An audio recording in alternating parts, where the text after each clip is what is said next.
বন্ধুরা আজকে একটা করণীয় গুরুত্বপূর্ণ অঙ্ক আমি করে দেখাচ্ছি। এখানে অঙ্কটাতে x + 1/x এর মান √3 দেওয়া আছে। প্রমাণ করতে হবে x⁻30 + x⁻24 + x⁻18 + x⁻12 + x⁻6 + 1 = 0। তাহলে এখানে দেখো সবকটার ক্ষেত্রে আমাদের ঘাতের পার্থক্য 6 করে আছে, অর্থাৎ প্রত্যেকটা থেকে x⁻6 প্রত্যেক জোড়ার থেকে x⁻6 আমরা কমন যাই। তার মানে এটার থেকে বোঝা যাবে যে এটাকে আমরা কিউবের সূত্রে ভাঙাতে হবে। সেই জন্য যেটা অর্থ দেওয়া আছে সেইটা আমরা যে রাশিমালাটি দেওয়া আছে সেই রাশিমালাটি প্রথমে লিখব, অর্থাৎ x + 1/x = √3।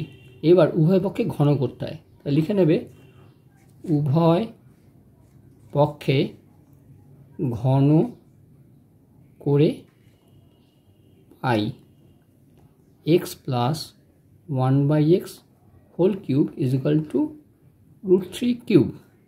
এবার ঘনের সূত্রটা ভাঙাবো, বা x³ + 1/x তার হোল কিউব প্লাস 3ab অর্থাৎ 3x × 1/x ×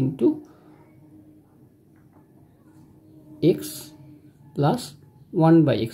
এবার √3 কিউব মানে ডান দিকে 3টে √3, তার মানে দুটো √3 মানে একটা 3 হয়ে যাবে, আর একটা √3 পড়ে থাকবে, 3√3 পাবো। তো এখানে x কেটে গেল, তাহলে আমরা কি পাচ্ছি x³ + 1/x³ প্লাস 3, আবার এখানে x + 1/x এর ভ্যালু √3 সেটা বসিয়ে দিলাম, = 3√3, বা x³ + 1/x³ = 3√3 - 3। এটা বাঁ দিক থেকে ডান দিকে গেলে চিহ্নটা বিয়োগ হয়ে গেল, বা x³ + 1/x³ = 0 পেলাম। এবার বাঁ দিকটা আবার লসাগু করব, বা লসাগু হচ্ছে x³, তাহলে এটা হচ্ছে x⁶ + 1 = 0, বা x⁶ + 1 = 0। এই মানটা আমরা বের করে রাখলাম। এবার যেটি প্রমাণ করতে হবে সেটির বাম পক্ষ লিখব, তাহলে বাম পক্ষ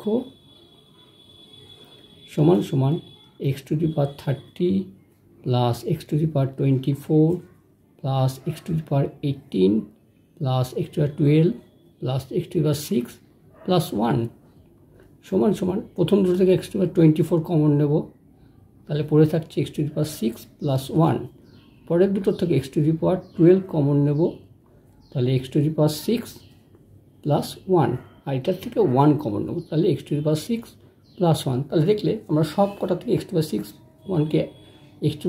+ 1কে কমন নিচ্ছি, তাহলে কি পড়ে থাকছে x⁻6 + 1 যদি কমন নিই তাহলে এইদিকে পড়ে থাকবে x⁻24 + x⁻12 + 1। এবার এটার ভ্যালু আমরা আগে 0 বের করে রেখেছি,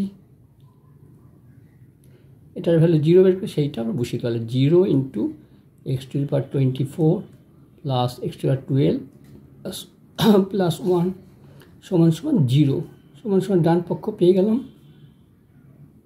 সুতরাং বাম পক্ষ ডান পক্ষ পেয়ে গেলাম। ব্যাস, এবার প্রমাণিত লিখে দেবে। এই হচ্ছে অঙ্কটা, ভালো করে এটাকে বুঝে রাখবে।